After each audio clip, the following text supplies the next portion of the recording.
Welcome back, guys, to King Josiah TV, where this channel was created to educate, promote, and influence the kingdom of Jesus Christ in this world. This is episode number 31 of the King Josiah TV podcast. But if you're listening audibly on Apple Podcasts, before we get started, I need you guys to do me a favor. Go ahead and smash that subscribe button.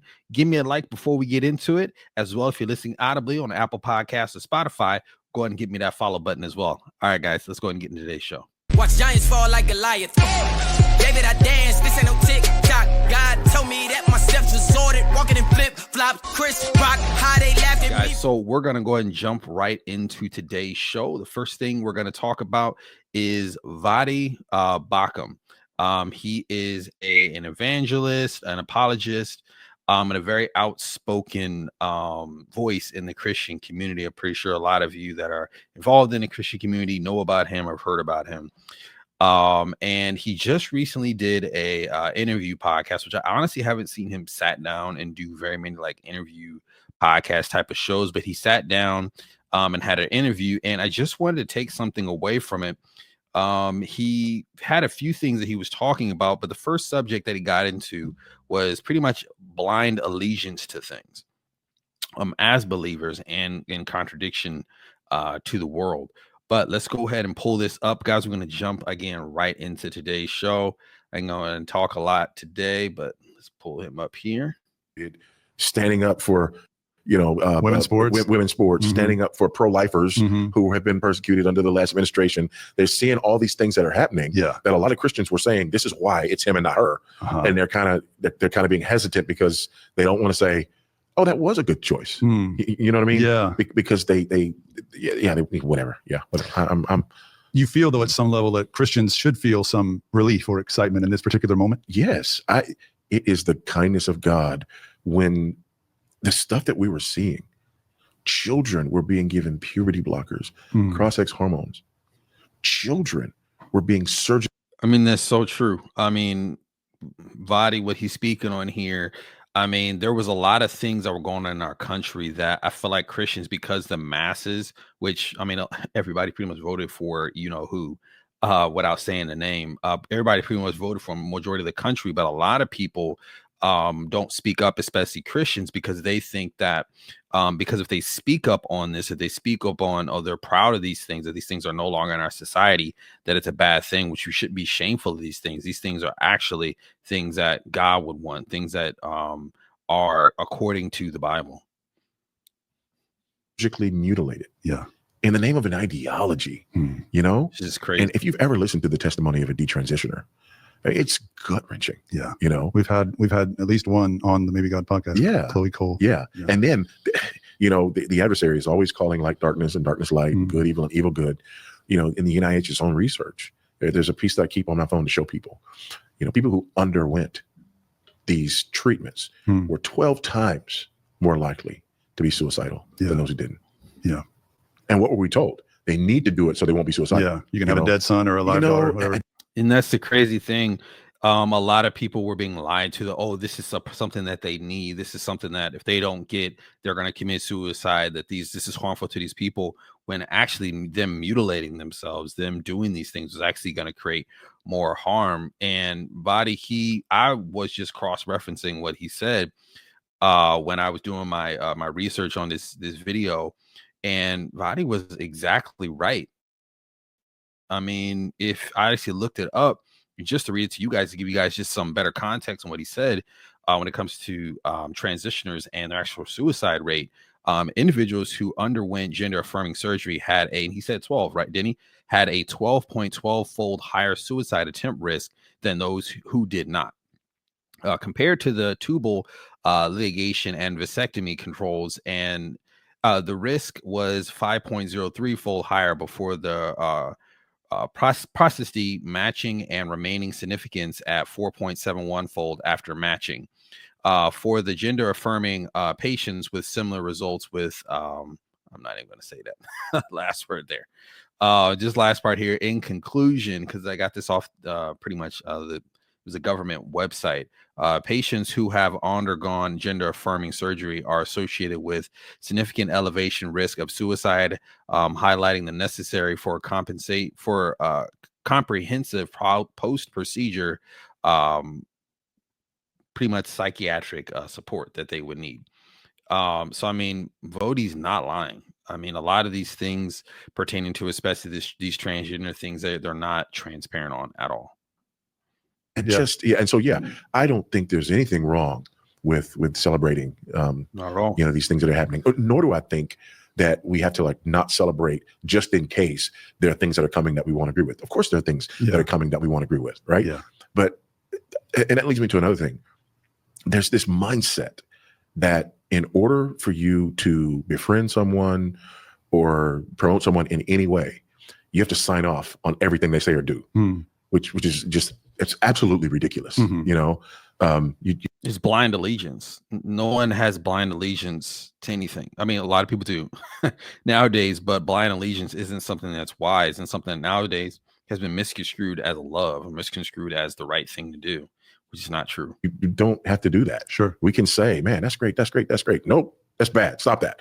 That's great. I mean, we could do that, but instead people are just kind of, sitting back and, twiddling their thumbs and, and I say, no, don't, there's no time for that. You think there's any risk to the Christian witness if we're seen as sort of rallying behind a man? And I just want to read one quote from Malcolm X. I mean, it just came to mind as he's talking here. You're not supposed to be so blind with patriotism that you cannot face reality. Wrong is wrong no matter who says it, Malcolm X. And just want to read some other things pertaining to pretty much the risk of just blind acceptance. And that's what the society we live in has got to. Blind acceptance can lead to negative consequences, and it can lead to opposite creative and critical thinking. It takes away from a lot of things that, again, when you critically think about things and when you deeper dive into things, that you come to a better conclusion. But the society we live in, you just blindly agree or blindly go with things that are completely contrary to science, morals, just anything on a basic level. But we blindly just go with it because society and those who are in power say that we should go with it, which is completely wrong. And the world has decided is Satan incarnate, even though the world doesn't believe in Satan. And to be fair, a man whose track record doesn't exactly scream Jesus in the past, right? I don't know where he's at today, and I don't mean to suggest that I know where his heart's at, but so there is no alternative, right? Every man that we end up having to rally behind, live under. And when I say rally behind and live under, I mean this person is the president. Yeah, he's our president. And so we rally behind, we live under, our president. We respect the office, and we hope that he's commander in chief. Like, that's at the end of the day, he's got the highest office in the land. And that's something that I think that a lot of people need to respect and come to the agreement on and conclusion on, that Trump's your president. I don't care if you like him, if you don't like him, whatever you feel, this is still your president. This is somebody that can, again, the strongest and most influential person in the world. So this is not something that you need to be acting a type of way about. You need to be doing all the things you can to support, even if you don't support him, doing things that you can do to influence your current president instead of finding ways to try to tear him apart.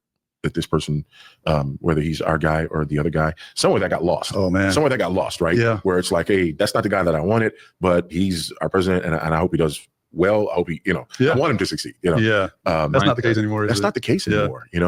And but it's also so ironic because some of those same people who were worried about him and his past because of his moral past, right? They were not concerned at all and didn't want to talk about Kamala Harris's moral past. That didn't even come up. You had to dig to find it. You had to dig that hard.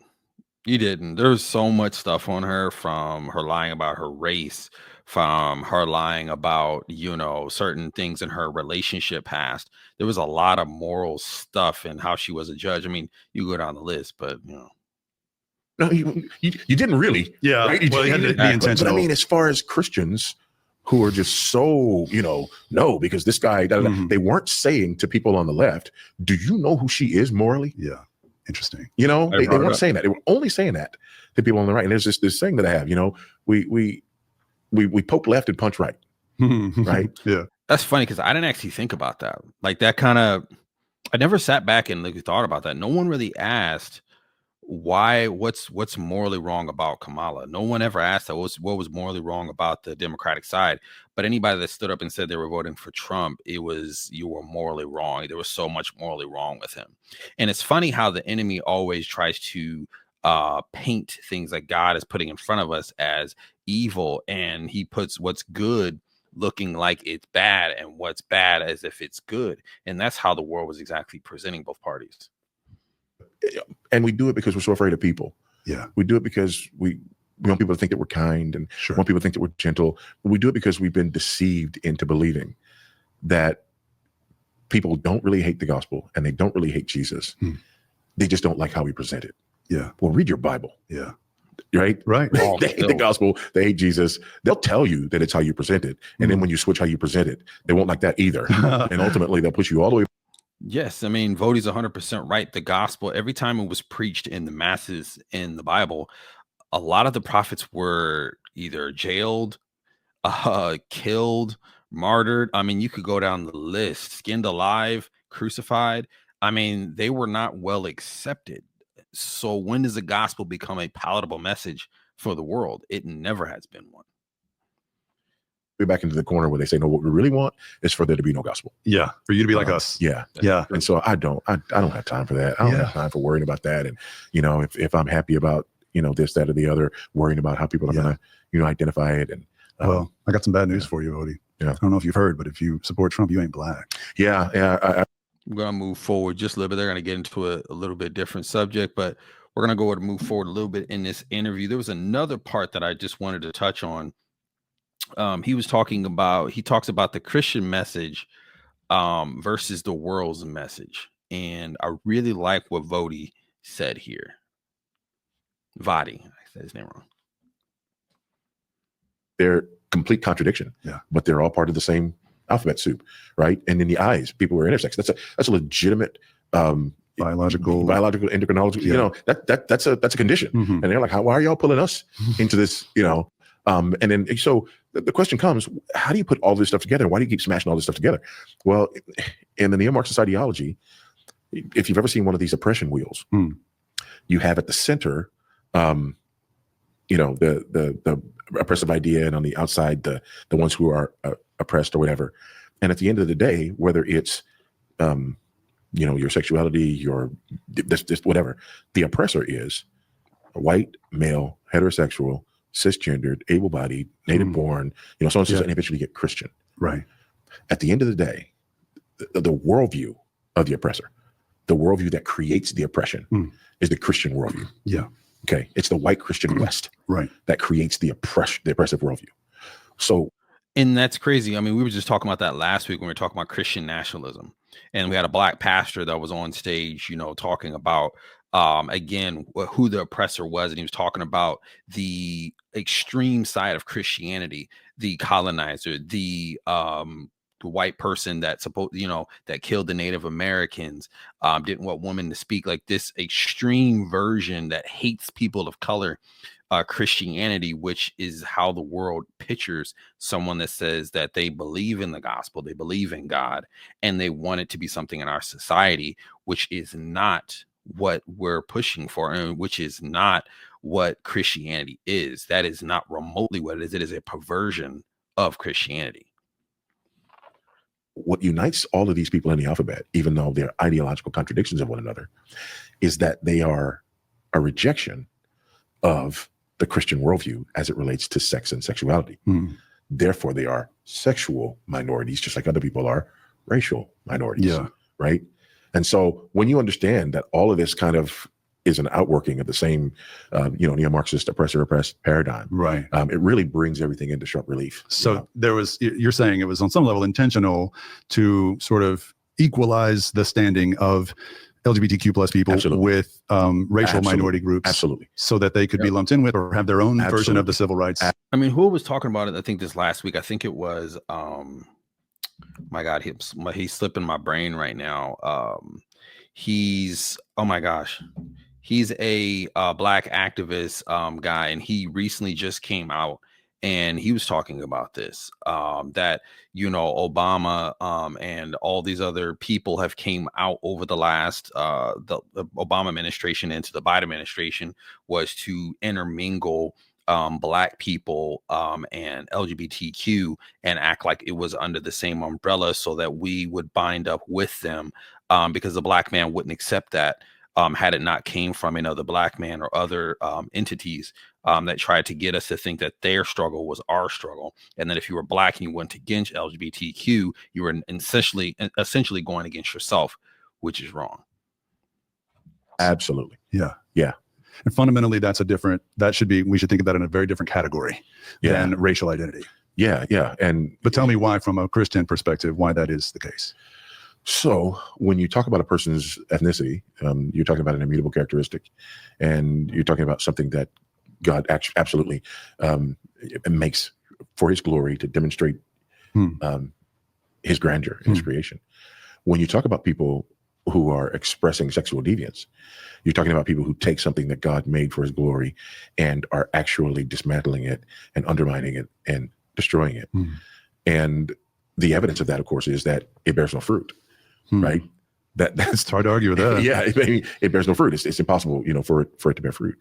And, not to mention the fact that in Scripture, it's clearly outlined as sinful and deviant and a bunch of other things. Like you said, there's plenty of times in the Scripture where it outlines that homosexuality is a sin. Again, it doesn't bear fruit. Anything that God creates, anything that God puts together yields fruit. Anything that God puts together grows abundance out of that relationship. I mean, that's just one small element. We can go down the list, but for today's conversation, we won't. But Voddie's, right on point. And so when you do that, the only way that you can conflate these things is if you're arguing for a world where the God who created the world and everything in it doesn't exist. If you're arguing for a world where the people who believe in that, are the evil purveyors of a worldview that exists just to oppress outsiders, that's the only way that you get there. So for us as Christians, we submit to the God who made the world and everything in it. We argue that there is but one race, right? Maybe two: the race of the first Adam and the race of the last. And that there are only two sexes, and that marriage is between a man and a woman, not because of what we prefer, but because of created order, right? And that's the main difference. One of us is arguing from something outside of ourselves that is bigger than ourselves, that we're submitting to. The other is arguing from something purely subjective and inward that we're calling others to submit to us. Wow. That's well put. It's almost like you just wrote a book about this. I can't believe you found somebody that would publish a book. Yeah, well, after fault lines, controversial. Right. After fault lines, I figured I'd take my shot now. That one did well. Let me take my shot now. Yeah. What was really hard is getting people. And that's what's crazy is when you talk on a certain subject like this, you're ostracized. It's something that you shouldn't be talking about in public. You shouldn't speak openly about, when there's a lot of people that feel this exact way that aren't Christians. Just regular people that feel this way but won't speak outwardly because the public says that you're hateful. The public says that you're wrong. The public says that you're a certain type of way, when at the end of the day, this idea in this way of thinking has been the same way over centuries, over generations. This has been what it has been like. Being homosexual and all these other transgender, all these other things were never the norm. It's just now in the 21st century, over even the last 5 to 10 years, where we've tried to make it like it's a okay thing, and it's not. People carry it. Right. Yeah. Sure. Yeah. To sell it. Yeah. It just reminds me of the story you told in the message today about reaching and grabbing your wife. Yeah. And for those that, most of you probably were not in the Story Church congregation this morning, but you told a story about, hypothetically, sort of a story about somebody seeing you mistreating or abusing your wife in public because they saw you reach out and grab her by the arm and yank her back, and she screamed. And then they came to, in the story, they come to Bridget, your wife, and say, I saw what happened. Is everything okay? I saw what Voddie did. And she explains, you can take it from here. That I was yanking her out of the street because the car was about to run her over. A car she didn't see coming. She was looking the wrong way. Absolutely. And you were pulling her out of the way from an oncoming car. And I think that's And the other thing that the person who witnessed the abuse didn't see was her embracing you and giving the biggest kiss of your life. Biggest kiss of our 35-year marriage. That was part of your fantasy. A lot of people that may not get the story because, we're just kind of taking bits and pieces out of this interview. He's talking about perspective. He's talking about in this story that he told in his sermon that someone from afar saw him just grab his wife's arm, and it looked like he was like, manhandling his wife in an abusive way. What he's about to explain here in a second is that he was actually grabbing his wife in to give her a big kiss. It was like something that they were doing lovingly towards each other, but from afar, it looked like he was being overly aggressive with his wife. But that was his way of almost being a little, if you want to call it, kinky with his wife in public by grabbing and forcing her in for a kiss. So he's talking about but it's a great illustration because I think the world hears Christians who admittedly we don't always get it right. Sometimes we do come across in an unchristlike way. Okay, I give you that. But the world also doesn't want to hear oftentimes what Christians have to say, no matter how we say it. And what they interpret is hate, oppression, restriction. And what we're saying is love. It's just not touchy-feely, emotional, sentimental love. It's sometimes let me grab you before you get hit by this oncoming car kind of love. And the other thing is, like, I'm sorry, but you just made me you think about this. What people are not being honest about is that those lifestyles, they're not lifestyles, they're death styles. The levels of alcoholism, drug abuse, suicide, none of these lifestyles end in life. None of these lifestyles, if we're being honest, if anybody's being honest, anybody that lives these lifestyles are against the will of God. They end in destruction. None of them end in good. None of them end even on a natural level. If you take God out of it, heaven and hell, none of them end in a good way. Like you said, alcoholism, polygamy, drugs, lifestyle. I mean, you could just go into it, addictions, partying, cursing, all these sort of things you could think of. It's just none of them really end well. They just been, packaged a certain way that's to society is making it think that it's okay, but making things that are not normal.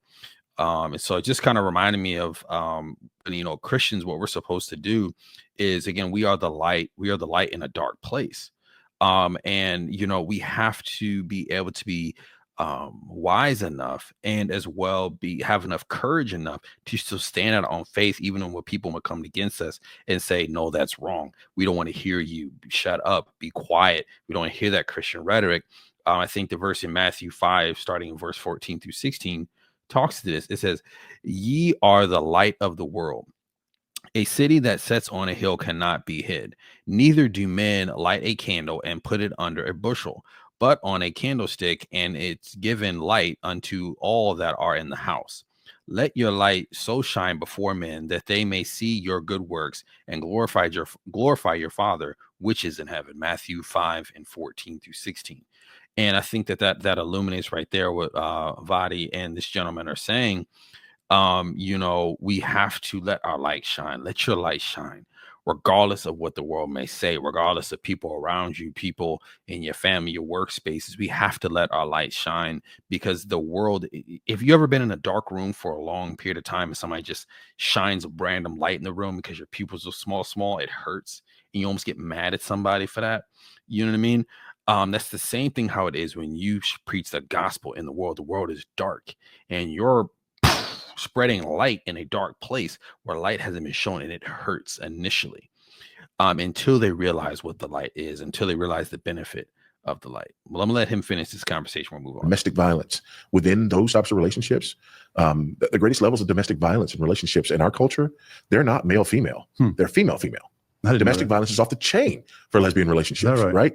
And so, the average lifespan of gay men is some 10 to 20 years shorter than the average lifespan of a heterosexual man.